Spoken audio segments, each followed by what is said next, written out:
हाय, Bhavin online classes में आपका स्वागत है। और ह्यूमन रिप्रोडक्शन के इस सेशन में आज का हमारा टॉपिक ऑफ डिस्कशन है oogenesis। oogenesis क्या होता है? oogenesis वो प्रोसेस होता है जिससे गैमेट का फॉर्मेशन होता है किसमें? ह्यूमन फीमेल की ओवरी में। ये प्रोसेस जन्म से पहले ही स्टार्ट हो जाता है। जैसे स्पर्म का फॉर्मेशन होता है ह्यूमन मेल में, जिसको बोलते हैं, उस प्रोसेस को बोलते हैं स्पर्मेटोजेनेसिस। और स्पर्मेटोजेनेसिस स्टार्ट होता है प्यूबर्टी की एज पे। It is the age of sexual maturity. Puberty वो एज होती है जिसमें रिप्रोडक्टिव ऑर्गन्स फंक्शनली एक्टिव हो जाते हैं। बट ये oogenesis का प्रोसेस है, ये इंट्रा एम्ब्रियोनिक लाइफ में स्टार्ट हो जाता है। जब तक फीमेल बेबी पैदा नहीं होती उससे पहले ही ये प्रोसेस स्टार्ट हो जाता है, oogenesis का प्रोसेस। और हमें पता है जो ओवरी है उसका फॉर्मेशन होता है इंट्रा एम्ब्रियोनिक लाइफ में 11 to 12 वीक ऑफ प्रेगनेंसी में। यहां पे इसका फॉर्मेशन, ओवरी का फॉर्मेशन स्टार्ट हो जाता है। और ओवरी के फॉर्मेशन के बाद ही ओवरियन फॉलिकल का डेवलपमेंट स्टार्ट हो जाता है। उस प्रोसेस को बोलते हैं फॉलिकुलोजेनेसिस। फॉलिकुलोजेनेसिस जो हमने पढ़ लिया है, फॉलिकुलोजेनेसिस क्या होता है? Development of follicles in the ovarian cortex. Actual में फॉलिकल्स होते क्या है? फॉलिकल्स होते हैं oocyte surrounding by granulosa cells. उसको क्या बोलते हैं? फॉलिकल्स। फॉलिकल्स का मतलब क्या होता है? फॉलिकल्स का मतलब होता है कि कोई भी सेल्स, जैसे ये सेल्स है, ये सेल्स है, और ये सेल्स किसी भी कैविटी को अनक्लोज करे तो वो कहलाता है क्या? फॉलिक्यूल्स। जैसे ये सेल्स है और ये कैविटी को अनक्लोज कर रहे हैं और इस कैविटी में क्या प्रेजेंट है? oocyte, तो वो कहलाते हैं फॉलिकल्स। फॉलिकल्स होते हैं, हेयर फॉलिकल्स भी होते हैं, थायराइड फॉलिकल्स भी होते हैं। और यहां हम पढ़ रहे हैं फॉलिकल्स इन ओवरी। जो ये oocyte सेल होती है, हमने इसके चारों तरफ जो ये सेल्स होती है इनके बारे में पढ़ लिया, क्या क्या चेंजेस आते हैं इन सेल्स में। आज हम पढ़ेंगे कि जो ये oocyte है इनसाइड द ग्रेनुलोसा सेल्स, इस oocyte में क्या चेंज आएगी। ये oocyte ऊगोनिया से डेवलप होती है और फर्दर इसका डेवलपमेंट मियोटिक डिवीजन से ओवम कैसे बनेगा वो सारा हम इस प्रोसेस में पढ़ेंगे, oogenesis प्रोसेस में। एक्चुअली ये भी स्पर्मेटोजेनेसिस की तरह 3 फेजेस में कंप्लीट होता है। फर्स्ट फेज है मल्टीप्लीकेशन फेज, जिसमें क्या होता है? माइटोटिक डिवीजन से जो प्राइमोर्डियल जर्म सेल्स है वो ऊगोनिया बनाती है और ऊगोनिया फर्दर अपने जैसी सेल्स बनाएगी। जैसे ये प्राइमोर्डियल जर्म सेल है। प्राइमोर्डियल जर्म सेल, हमें पता है कि जर्म सेल का ओरिजिन एक्स्ट्रा गोनेडल होता है। मतलब कि ये germ cell, primordial germ cell yolk sac से ओरिजिनेट होती है। और ये क्या करती है? ये oogenesis प्रोसेस स्टार्ट होने से पहले ये ओवरी में माइग्रेट कर जाती है। प्राइमोर्डियल जर्म सेल्स योग सेल में बनती है और कहां माइग्रेट कर जाती है? ओवरी में माइग्रेट कर जाती है। इसीलिए तो हमने बोला था जो ये ओवरी की जो आउटरमोस्ट सेल्स है इसको हम जर्मिनल एपिथेलियम ना बोल के क्या बोल रहे थे? Surface epithelium. The reason is कि भाई जो ये है, ये सेल्स, ये सरफेस एपिथेलियम इसलिए, जर्मिनल एपिथेलियम इसलिए नहीं है क्योंकि ये जर्म सेल का ओरिजिन यहां से नहीं हो रहा। तो जर्म सेल का ओरिजिन हो कहां से रहा है? जर्म सेल का ओरिजिन हो रहा है योग सैक से, और योग सैक से जर्म सेल का ओरिजिन हो रहा है, और योग सैक से जर्म सेल बन के कहां आ जाती है? ओवरी में। और ये जो प्राइमोर्डियल जर्म सेल्स है ये डिफरेंशिएट होके ऊगोनिया में कन्वर्ट हो जाती है थ्रू माइटोटिक डिवीजन। और ये माइटोसिस से डिफरेंशिएट होके किस में कन्वर्ट हो जाती है? ऊगोनिया में। ऊगोनिया फॉर, ऊगोनिया लगाते हैं ज्यादा सेल्स के लिए और सिंगल सेल्स के लिए बोलेंगे ऊगोनियम। अब जो ये ऊगोनिया सेल्स है इनमें क्या होगा? इनमें फर्दर माइटोटिक डिवीजन होगा और ये ऊगोनिया सेल अपने जैसी ही सेल्स और बना लेंगी। Millions of oogonia cells are found in ovary. तो ये ऊगोनिया सेल्स अपने जैसी बहुत सारी सेल्स बना लेगी। उनमें से क्या होगा? उनमें से एक ऊगोनिया सेल्स डिफरेंशिएट होके किसमें कन्वर्ट हो जाएगी? प्राइमरी oocyte में, जिसको बोलेंगे ग्रोथ फेज। अब तक हमने 2 फेज देख लिए। पहली फेज क्या है? मल्टीप्लीकेशन फेज, जिसमें ऊगोनिया अपनी जैसी ही सेल्स बनाती है। दूसरी है ग्रोथ फेज। उसमें क्या होगा कि एक सिंगल ऊगोनियन सेल्स डिफरेंशिएट होके साइज में बढ़ेगी और साइज में ग्रो करके क्या किसमें कन्वर्ट हो जाएगी? ग्रोथ फेज बोलते हैं इसको। ग्रोथ करके कन्वर्ट हो जाएगी किसमें? प्राइमरी oocyte में। और इसके बाद प्राइमरी oocyte से ओवम का फॉर्मेशन कैसे होता है, इस पूरे के पूरे प्रोसेस को बोलते हैं मैच्योरेशन फेज। इस फेज में बेसिकली क्या होता है कि जो प्राइमरी oocyte है वो मियोटिक डिवीजन करेगी, बट वो मियोटिक डिवीजन कंप्लीट नहीं होता है, वो रुक जाता है। इसीलिए तो बोलते हैं कि oogenesis का प्रोसेस डिसकंटिन्यू है। ये स्टार्ट होता है, रुक जाता है, फिर स्टार्ट होता है, फिर रुक जाता है। इस तरीके से ये oogenesis का प्रोसेस होता है। होता है क्या है कि मियोटिक फर्स्ट डिवीजन स्टार्ट तो होता है, प्राइमरी oocyte का मियोटिक डिवीजन स्टार्ट तो होता है, जिसको मियोसिस फर्स्ट बोलते हैं, बट वो अरेस्ट हो जाता है। किस फेज में? डिप्लोटिंग स्टेज ऑफ मियोसिस फर्स्ट। किस फेज में? डिप्लोटिंग स्टेज ऑफ मियोटिक प्रोफेज 1 की स्टेज में ये अरेस्ट हो जाता है।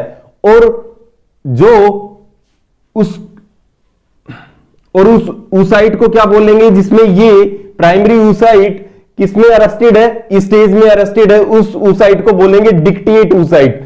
तो एक फीमेल बेबी जब पैदा होती है, उसकी ओवरी में मिलती है मिलियंस ऑफ oocytes मिलती है। और वो oocyte क्या है? इसमें क्या होता है कि इसमें diplotene stage of meiotic prophase first में ये इनका मियोसिस रुका हुआ है। अब इनका मियोसिस स्टार्ट कब होगा? ये मियोसिस जब स्टार्ट होगा प्यूबर्टी के एज में। प्यूबर्टी की एज में होता क्या है? प्यूबर्टी की एज में क्या होगा? जब एंडोक्राइन ग्लैंड सफिशिएंट अमाउंट में गोनाडोट्रोफिन रिलीज करेगी, एफएसएच और एलएच, मंथली साइकिल स्टार्ट होगी, मेंस्ट्रुएशन साइकिल स्टार्ट होगी। उस टाइम क्या होगा कि ये before ovulation, just prior to ovulation, जो एलएच सर्ज होगा वो ओवुलेशन कराएगा। एलएच सर्ज का मतलब है बढ़ता हुआ लेवल ऑफ किसका? Increasing level of luteinizing hormone, वो एलएच सर्ज कहलाता है। और एलएच सर्ज से क्या होगा? ओवुलेशन होगा। जस्ट प्रायर टू ओवुलेशन ये प्राइमरी oocyte अपना मियोसिस कंप्लीट करेगी और क्या बनेगी? एक पोलर बॉडी और एक सेकेंडरी oocyte। और ग्राफियन फॉलिकल में क्या होता है? ओवुलेशन में क्या होता है? ये सेकेंडरी oocyte रिलीज होती है, ना कि ओवम। ओवम तो हम लैंग्वेज की कन्वीनियंस के लिए बोल लेते हैं। ओवम कब बनता है? जब अब क्या हुआ कि मियोसिस फर्स्ट तो कंप्लीट होगी, बट जो मियोसिस सेकंड स्टार्ट होती है वो अरेस्ट हो जाती है मेटाफेज 2 स्टेज पे, और ये रिलीज कर जाती है सेकेंडरी oocyte बॉडी कैविटी में। और बॉडी कैविटी से वो फीमरी में चली जाती है, और फीमरी से वो फेलोपियन ट्यूब में चली जाती है। और फेलोपियन ट्यूब में स्पर्म प्रेजेंट होते हैं। और स्पर्म क्या करेंगे? जैसे स्पर्म की एंट्री oocyte के पास आके होगी, जैसे ये स्पर्म है, ये oocyte है, सेकेंडरी oocyte, जैसे ही स्पर्म की एंट्री होगी तो ये अपनी मियोसिस सेकंड कंप्लीट कर लेगी सेकेंडरी oocyte, और किस में कन्वर्ट हो जाएगी? ओवम में और सेकंड पोलर बॉडी में। इस तरीके से हमें एक फंक्शनल ओवम मिला, और ओवम स्पर्म के साथ फर्टिलाइज होकर क्या बना देगा? Finally zygote. और जाइगोट क्लीवेज डिवीजन करके क्या बन जाएगा? Further embryo. तो ये प्रोसेस होता है। तो अभी तक हमने पढ़ा है कि फीमेल में गैमेट बनने के प्रोसेस को oogenesis कहते हैं। oogenesis में बेसिकली होता क्या है कि जो प्राइमोर्डियल जर्म सेल्स है वो डिवाइड होके ऊगोनिया सेल में डिफरेंशिएट हो जाती है। ऊगोनिया सेल्स माइटोटिक डिवीजन से अपनी जैसी सेल बनाती है, और जो ऊगोनिया है वो ग्रो करके क्या बनाएगी? Primary oocyte। और प्राइमरी oocyte, और उस प्राइमरी oocyte में मियोटिक डिवीजन स्टार्ट होगा, बट वो अरेस्ट हो जाएगा किस स्टेज पे? डिप्लोटिंग स्टेज पे। अब ये अपना मियोटिक डिवीजन, जो फर्स्ट मियोटिक डिवीजन है, वो कब कंप्लीट करेगा? जब प्यूबर्टी की एज आएगी। तो फीमेल बेबी जब पैदा होती है तो उसमें कौन सी oocyte पाई जाती है? Dictate oocyte। और डिक्टेट oocyte का क्या मतलब है? वो oocyte जिसमें मियोटिक डिवीजन अरेस्टेड है at diplotene stage.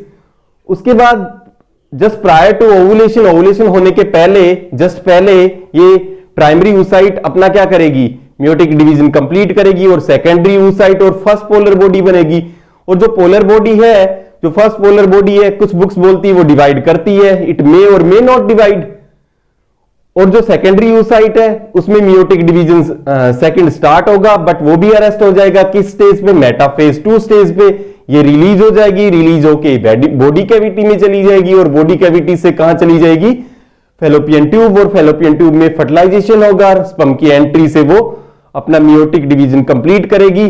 Second meiotic division complete करके ओवम बनेगा, और सेकंड पोलर बॉडी बनेगी, और वो सेकंड पोलर बॉडी वहीं डिस्ट्रॉय हो जाती है, और ओवम स्पर्म के साथ फ्यूज करके जाइगोट बना देता है। तो ये प्रोसेस होता है oogenesis का प्रोसेस।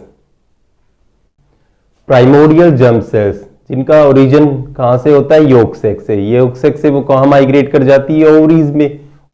ओवरीज में प्राइमोर्डियल जर्म सेल डिफरेंशिएट होके किसमें कन्वर्ट हो जाती है, ऊगोनिया में। Similar is oogonium. ये ऊगोनिया माइटोटिक डिवीजन करके अपनी जैसी ही सेल्स बनाती है थ्रू माइटोटिक डिवीजन। और इन्हीं ऊगोनिया में से कोई एक ऊगोनियम सेल ग्रो करके किसमें कन्वर्ट हो जाती है, प्राइमरी oocyte में। और जो ये प्राइमरी oocyte है ये भी डिप्लॉयड है। अब प्राइमरी oocyte जब अपना मियोटिक डिवीजन कंप्लीट करती है तो वो क्या किसमें कन्वर्ट होती है, हैप्लॉइड सेल्स में, जिसमें बोलते सेकेंडरी oocyte और फर्स्ट पोलर बॉडी। अब ये जो फर्स्ट पोलर बॉडी है ये डिवाइड कर भी सकती है, इट मे डिवाइड और नॉट। ये डिवाइड कर भी सकती है और नहीं भी कर सकती है। अब जो ये सेकेंडरी oocyte है ये जब स्पर्म की एंट्री इसमें होती है तो ये अपना मियोटिक डिवीजन कंप्लीट करती है और किसमें कन्वर्ट हो जाती है, ओवम में और सेकंड पोलर बॉडी में। तो अगर देखा जाए तो सिर्फ एक सेल बनी, एक एग सेल बनी जो हैप्लॉइड है, और बाकी की जो सेल्स हैं 3 पोलर बॉडी के अराउंड, 3 पोलर बॉडी, वो सारी सेल्स डीजनरेट हो जाती है। अब जो ओवुलेशन है उसमें क्या होता है कि सेकेंडरी oocyte के साथ ये फर्स्ट पोलर बॉडी बाहर भी निकल सकती है, ये वहीं पे डिवाइड होकर इसका ये फैगोसाइटोसिस से वहीं खत्म भी हो जाती है। अब जो ये सेकेंड पोलर बॉडी है ये कहां बनती है, फैलोपियन ट्यूब में बनती है, क्योंकि फर्टिलाइजेशन कहां होता है, फैलोपियन ट्यूब में। तो फैलोपियन ट्यूब में फर्टिलाइजेशन होता है, सेकेंड पोलर बॉडी वहीं खत्म हो जाती है। अब अगर फर्टिलाइजेशन ना हो तो क्या होगा, फर्टिलाइजेशन स्पर्म वहां पे प्रेजेंट ना होगा, अगर स्पर्म वहीं हो ही ना, सेक्सुअल इंटरकोर्स हुआ ही नहीं, फर्टिलाइजेशन हो ही ना, तो क्या होगा, तो क्या होगा कि ये सेकेंडरी oocyte है, जो ये सेकेंडरी oocyte है ये इसका जो लाइफ स्पैन होता है वो 24 आवर्स होता है।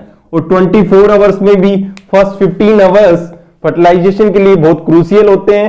उसके बाद ये जो सेकेंडरी oocyte है इसको राइप oocyte बोलते हैं, और जो राइप oocyte है उसमें फर्टिलाइजेशन के चांसेस बहुत कम हो जाते हैं। और जो 24 आवर्स के बाद जो ये सेकेंडरी oocyte है ये थ्रू फैगोसाइटोसिस खत्म हो जाती है अपने आप ही। ऐसा तो नहीं होगा ना कि ये मेंस्ट्रुएशन साइकिल का वेट करेगी, नेक्स्ट 10 से 15 दिन वेट करेगी कि कब नेक्स्ट ब्लीडिंग होगी उसके साथ बाहर निकलेगी, नहीं, ऐसा नहीं होता है। जो ये सेकेंडरी oocyte है वही फैलोपियन ट्यूब में फैगोसाइटोसिस हो जाता है इसका, और वही फैगोसाइट सेल इसको खा जाती है और ये खत्म हो जाती है। कई बार तो क्या होता है कि जो ये फर्टिलाइजेशन है ये फैलोपियन ट्यूब में ना होके जो स्पर्म है, जैसे ये फीमेल रिप्रोडक्टिव ट्रैक है, जो स्पर्म वेजाइना से और फैलोपियन ट्यूब तक आते हैं, तो कई बार ये स्पर्म क्या करते हैं कि पूरे के पूरे इस ट्रैक को कंप्लीट करके इस बॉडी कैविटी में आ जाते हैं और यहां से रिलीज उसके साथ कंबाइन हो जाते हैं। उसको बोलते हैं ओवेरियन प्रेगनेंसी, जिसको बाद में रिमूव करना पड़ता है।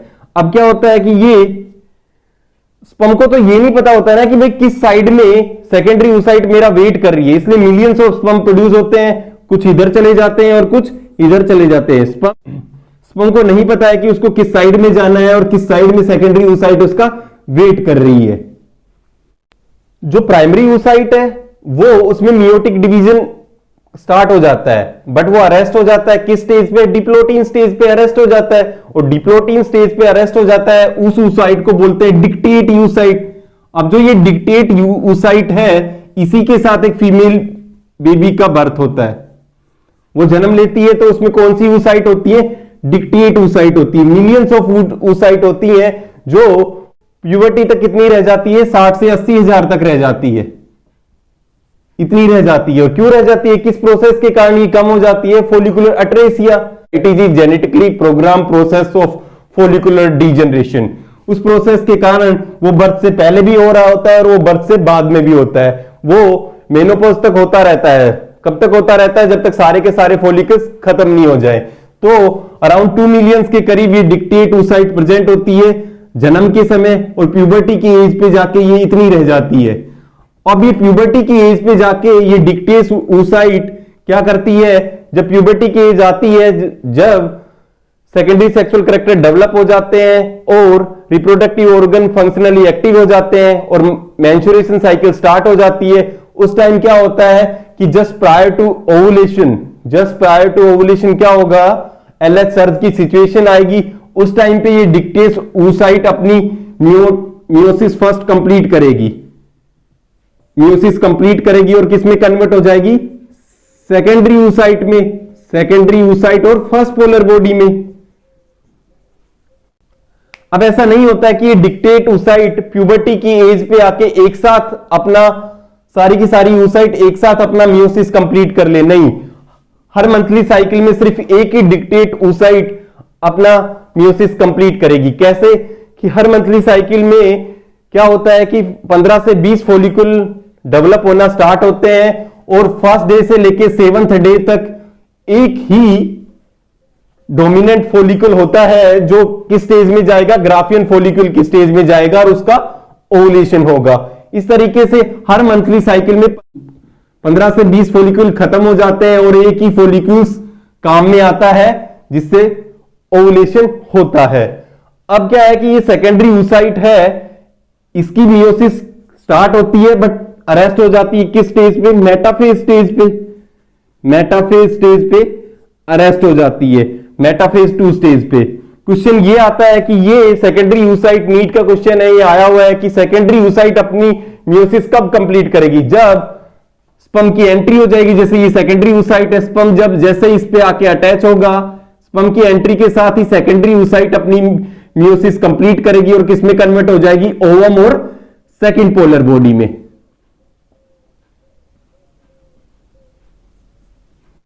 हमें पता है कि फॉलिक्यूल्स 60 से 80 हजार के करीब फॉलिक्यूल्स होते हैं प्यूबर्टी की एज पे, बट जो ये फीमेल है ये सारे के सारे फॉलिक्यूल्स तो रिलीज नहीं करवा सकती।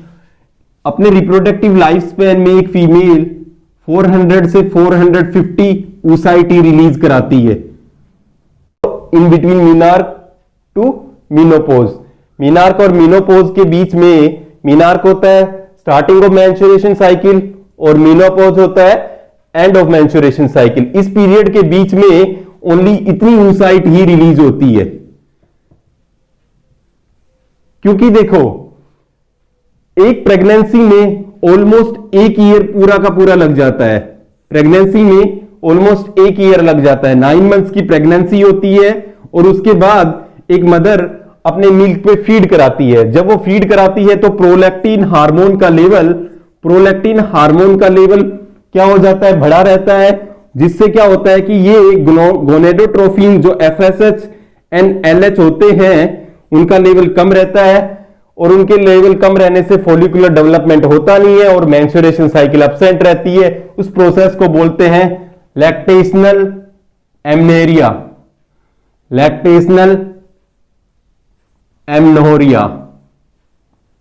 इसमें क्या होता है, ये वो प्रोसेस होता है जिसमें जब वो ब्रेस्ट फीडिंग करवा रही होती है तो उसकी मेंस्ट्रुएशन साइकिल एब्सेंट रहती है। तो but it is not a full proof method of contraceptive. कई बार लोगों को लगता है कि भाई मेंस्ट्रुएशन साइकिल हो नहीं रही, अगर अनप्रोटेक्टेड सेक्स किया जाए तो प्रेगनेंसी नहीं होगी, बट नहीं, ऐसा नहीं होता है। कई बार ऐसा होता है कि प्रेगनेंसी हो जाती है even absence of menstruation cycle के भी। तो ये होता है। तो पूरी की पूरी 60 से 80 हजार oocytes फॉलिकल्स रिलीज नहीं हो सकते, इतने ही रिलीज होते हैं। बाकी के फॉलिकुलर अट्रेसिया के कारण डीजनरेट हो जाते हैं। 15 से 20 फॉलिकल्स एक मंथली साइकिल में डेवलप होना स्टार्ट होते हैं। उनमें एक ही डोमिनेंट फॉलिकल ग्राफियन फॉलिकल की स्टेज तक जाता है, ओवुलेशन होता है, कॉर्पस लूटियम बनता है और सेकेंडरी oocyte रिलीज होती है। oogenesis में क्या होता है, अनइक्वल साइटोप्लाज्मिक डिवीजन होता है। बेसिकली क्या होता है कि जैसे ये 2n है, प्राइमरी oocyte है, डिप्लॉयड प्राइमरी oocyte है, इसमें अनइक्वल साइटोप्लाज्मिक डिवीजन हुआ और उससे क्या बना, सेकेंडरी oocyte और पोलर बॉडी। और जो ये पोलर बॉडी है ये डिवाइड कर भी सकती है और नहीं भी कर सकती है। बट ये सेकेंडरी oocyte है, इसमें क्या होता है, देखो इस सेल से ये 2 सेल बनी है, एक सेल में बहुत ज्यादा साइटोप्लाज्म है और दूसरी में नेग्लिजिबल साइटोप्लाज्म है। तो ऐसा क्यों होता है, क्योंकि जो ये अनइक्वल साइटोप्लाज्म है, अनइक्वल डिस्ट्रीब्यूशन ऑफ साइटोप्लाज्म है, इसका भी एक रीजन है। इस प्राइमरी oocyte से, इस एक सेल से दो सेल बनी है, जिसमें एक सेल में तो साइटोप्लाज्म बहुत ज्यादा है और दूसरी सेल में साइटोप्लाज्म नेग्लिजिबल है। ऐसा क्यों होता है? ये अनइक्वल साइटोप्लाज्मिक डिवीजन क्यों होता है, इसका भी एक कारण है। अब ये जो साइटोप्लाज्म है, ये सेकेंडरी oocyte आगे जाके स्पर्म की एंट्री पे किसमें कन्वर्ट हो जाएगी? ओवम में। और ओवम और जो स्पर्म का फर्टिलाइजेशन होगा, फ्यूजन होगा, तो क्या बनेगा? जायगोट। और जायगोट के डिवीजन में हेल्प करता है ये न्यूट्रिशन। जायगोट के डिवीजन में ये न्यूट्रिशन हेल्प करता है। ये सारा का सारा साइटोप्लाज्म न्यूट्रिशन प्रोवाइड करता है इन क्लीवेज। क्लीवेज किसमें होगा? जायगोट। जायगोट के डिवीजन में। जायगोट सिंगल सेल है, ये डबल होगी, फिर 16 सेल स्टेज मोरूला बनेगा, फिर ब्लास्टूला बनेगा, फिर ब्लास्टोसिस जाके इंप्लांटेशन होगी।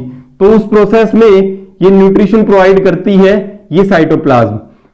अच्छा, अब ऐसा क्यों नहीं कि स्पर्म में इतना वो साइटोप्लाज्म क्यों नहीं है? क्योंकि स्पर्म ही तो आके इससे फ्यूज होता है। स्पर्म आके इससे फ्यूज होता है। अगर स्पर्म में भी इतना ही साइटोप्लाज्म हो तो ये बहुत भारी हो जाएगा, हैवी हो जाएगा और ये मूव नहीं कर पाएगा।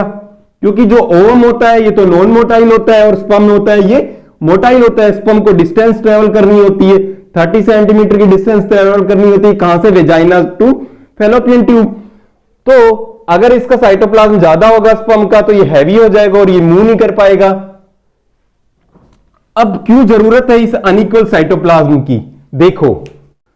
देखो क्या होता है। ये अनइक्वल साइटोप्लाज्म डिवीजन है, ये अनइक्वल साइटोप्लाज्मिक डिवीजन है। इसका कारण क्या है? देखो, अगर ये अनइक्वल साइटोप्लाज्मिक डिवीजन नहीं होगा तो क्या होगा कि ये ओवम में कन्वर्ट हो जाएगा और ये फर्दर ओवम में कन्वर्ट होके सेकेंड पोलर बॉडी, और ये पोलर बॉडी डिवाइड होगी। तो ये फर्स्ट पोलर बॉडी अगर डिवाइड होगी तो ये दो पोलर बॉडी और बना देगी। एक ये तो तीन तो हो गई पोलर बॉडी और एक हो गया ओवम। और अगर ये अनइक्वल साइटोप्लाज्मिक डिवीजन नहीं होता तो क्या होता कि एक मंथली साइकिल में 4 ओवम रिलीज होते। 1 2 3 और 4 ओवम रिलीज होते एक मंथली साइकिल में। और स्पर्म्स तो मिलियंस में है, तो क्या होता? या तो एक ही ओवरी से 4 रिलीज होते या दोनों ओवरी 2-2 रिलीज करती। यही होता। जब 4 ओवम रिलीज होते, सेकेंडरी oocyte रिलीज होती और 4 सेकेंडरी oocyte रिलीज होती और स्पर्म्स तो क्या है? मिलियंस में है। तो सेकेंडरी oocyte और स्पर्म्स का फ्यूजन होता तो 4 जाइगोट बनते। बट ह्यूमन का जो यूट्रस है उसमें मल्टीपल प्रेगनेंसी कैरी नहीं हो सकती, वो डिजाइन ही नहीं है इस तरीके से। जब ह्यूमन का इवोल्यूशन हुआ, टेट्रापोडल से बाइपीडल लोकोमोशन हुआ, तो बाइपीडल लोकोमोशन में क्या हुआ कि जो फीमेल रिप्रोडक्टिव ट्रैक है वो सारा का सारा डाउनवर्ड फेसिंग हो गया। उससे क्या हुआ कि मल्टीपल प्रेगनेंसी, ह्यूमन यूट्रस है, वोम है, उसमें मल्टीपल प्रेगनेंसी को कैरी नहीं किया जा सकता था। सारा का सारा झुकाव नीचे की साइड में हो गया। इवन क्या होता है ट्विंस के केसेस में, ट्रिपलेट्स के केसेस में, क्वाड्रुप्लेट्स के केसेस में भी मिसकैरेज के चांसेस बहुत ज्यादा होते हैं। इसलिए ये अनइक्वल साइटोप्लाज्मिक डिवीजन होता है। और फोलिकुलर अट्रेसिया भी होता है। फोलिकुलर अट्रेसिया किससे बचाता है? मल्टीपल प्रेगनेंसी से बचाता है। और अनइक्वल साइटोप्लाज्मिक डिवीजन होने का क्या रीजन है? ये रीजन है। बाइपीडल लोकोमोशन के एडवांटेजेस क्या है कि रिप्रोडक्टिव लाइफ स्पैन बढ़ गया। अगर हम चाहें तो एक कपल क्या कर सकता है? 1 साल में एक बच्चा पैदा कर सकता है। तो अगर रिप्रोडक्टिव प्यूबर्टी की एज 15 है तो 45 तक की एज से हर साल वो एक बच्चा पैदा कर सकता है, अगर वो अफोर्ड कर पाए तो। बट इवोल्यूशन का रूल है successful breeding and successful feeding. तो क्या होता है कि जो पैदा कर दिए उन्हें अच्छे से फीड कराया जाए, ना कि और पैदा किए जाएं। तो क्या हो गया कि ये यूट्रस है, ये मल्टीपल प्रेगनेंसी को कैरी कर ही नहीं पाता। मल्टीपल प्रेगनेंसी को कैरी नहीं कर पाता ह्यूमन फीमेल का यूट्रस, वोम, जिससे मिसकैरेज के चांसेस बहुत बढ़ जाते हैं। अगर ये होता, अनइक्वल साइटोप्लाज्मिक डिवीजन नहीं होता, तो क्या होता कि हर बार 4 बच्चे पैदा होते और मिसकैरेज के चांसेस बहुत ज्यादा होते, जिससे क्या होता एक सक्सेसफुल ब्रीडिंग और फीडिंग नहीं हो पाती। तो ये है कुछ differences between spermatogenesis and oogenesis। Spermatogenesis sperm बनने के प्रोसेस है और oogenesis ओम और एग सेल बनने का प्रोसेस है। स्पर्मेटोजेनेसिस प्यूबर्टी पे स्टार्ट होता है और ये ड्यूरिंग फीटल डेवलपमेंट ही स्टार्ट हो जाता है। oogenesis स्पर्मेटोजेनेसिस टेस्टिस में होता है, वो ओवरी में होता है। इसमें मियोटिक डिवीजन कंटिन्यू रहते हैं और इसमें इंटरप्ट हो जाते हैं किस पे, डिप्लोटीन स्टेज पे और मेटाफेज सेकंड स्टेज पे। जो गैमेट्स का प्रोडक्शन है वो लाइफ लॉन्ग होता है इसमें, और इसमें मेनोपॉज तक ही होता है। और जो गैमेट प्रोडक्शन है वो मिलियंस में होता है इसमें। और इसमें क्या होता है, एक female around 400 to 450 oocyte release कर सकती है। गैमेट का प्रोडक्शन इसमें कंटिन्यूस रहता है और इसमें मंथ में एक बार होता है। स्पर्मेटोजेनेसिस में तो क्या है, एनी टाइम कंटिन्यू रहता है और इसमें वंस ए मंथ होता है। और जो इसका प्रोसेस है, एंड ऑफ प्रोसेस कब होता है, इसमें कभी भी एंड नहीं होता है। बट जो स्पर्म की मोटिलिटी और स्पर्म का हेल्दी स्पर्म कम हो जाते हैं किसमें, एडवांस एज में जाके। बट इसमें फर्टिलिटी किस पे स्टॉप हो जाती है, मेनोपॉज पे स्टॉप हो जाती है। और जो ये मियोटिक डिवीजन अनइंटरप्टेड रहता है और इसमें अरेस्ट हो जाता है। बिगिनिंग ऑफ प्रोसेस भी बता दिया है, ये स्पर्मेटोजेनेसिस प्यूबर्टी पे होता है, ये फीटल डेवलपमेंट पे होता है। अब क्या होता है कि गैमेट्स पर सेल कितने बनते हैं कि इसमें हर स्पर्मेटिड एक स्पर्म बनाती है, मिलियंस ऑफ स्पर्म बनते हैं। और इसमें हमने देखा कि अनइक्वल साइटोप्लाज्मिक डिवीजन होता है, जिससे oogenesis में only 1 over more egg cell बनती है। ये डिफरेंसेस थे कि इसमें spermatogenesis and oogenesis in the gamete formation in human reproduction. तो इस पूरे सेशन में हमने oogenesis के बारे में पढ़ा, that is gamete formation in female ovary. और ये भी पढ़ा कि कहां कहां किस किस स्टेजेस पे oogenesis का प्रोसेस वो अरेस्ट हो जाता है, फिर दोबारा से वो कंटिन्यू रहता है। उसके बाद हमने देखा स्पर्मेटोजेनेसिस और oogenesis में क्या डिफरेंस है। I hope you like this video. Please like, share and subscribe to Bhavin online classes. Thank you.